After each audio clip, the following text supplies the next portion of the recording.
Today we'll be looking at Virgin Australia and the current Australian climate amid COVID-19. What factors have contributed to Virgin Australia's current financial position, and how would a cease in trading affect the Australian airline market?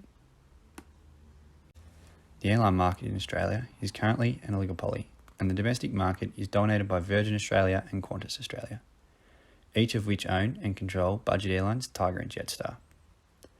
The presence of two major airlines means that they compete for market share within the domestic market.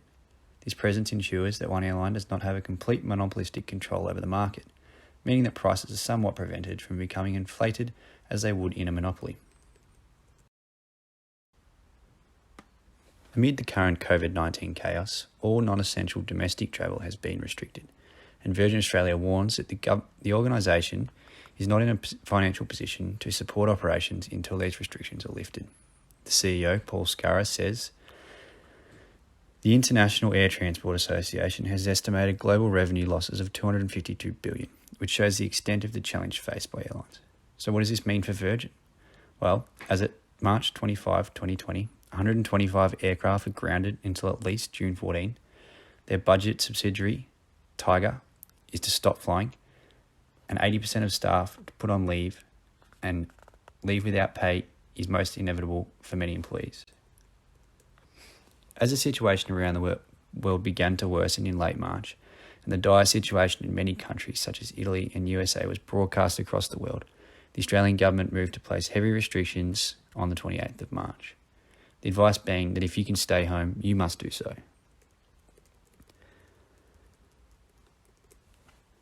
With aircraft grounded, revenue streams are halted, and the organisation's cash reserves are quickly being consumed by leases and fixed costs that cannot be halted. So what are Virgin doing? Well, Virgin have requested a $1.4 billion bailout from the Australian government. However, this is controversial as the airline is 90% foreign owned, and the government bailout would be providing a substantial amount of assistance to non-Australian investors. The government has also stated that it has no interest in being involved in the provision of air travel services, and would not be pursuing any involvement in doing so. Virgin argues that their request is no different to what foreign governments have provided to airlines in other respective countries. Qantas argues that if Virgin receives a benefit, then so too should Qantas, asking the question why a badly managed company with high levels of debt should be rewarded with a bailout. Experts predict that Virgin will be out of cash in September unless a bailout is funded. Currently, Virgin's troubles don't have a profound effect on consumers, as isolation restrictions mean working from home and leisure is not allowed. However, the major impact to consumers will be realised when the restrictions are lifted. If Virgin is not able to make it through the hardship, the market will emerge as a monopoly, with Qantas being the price setter. So what does a monopoly look like for Australian consumers? If Virgin folds, the domestic market in Australia is likely to be a monopoly for some time. This is due to the high barriers of entry, the large capital expenditure to commence operations as a new airline, especially at a size that will have a competitive bargaining power against Qantas in the domestic market. So where to from here?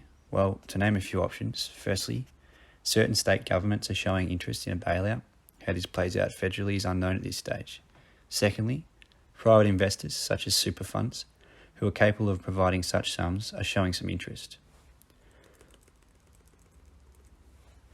Alternatively, if Virgin does fold, the government may look at placing price ceilings on airfares to ensure that consumers are not charged exuberant amounts for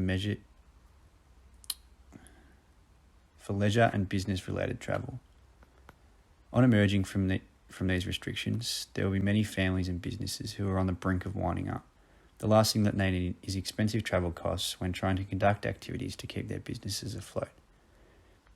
In addition to businesses, if airfares are inflated, this will discourage domestic tourism, further exacerbating the financial hardship for the Australian tourism industry. It is difficult to determine the outcome at this stage. Qantas would not be displeased, as they would be boasting increased profits, but it is certain that monopoly in the domestic market will not be pleasant for Australian businesses or consumers.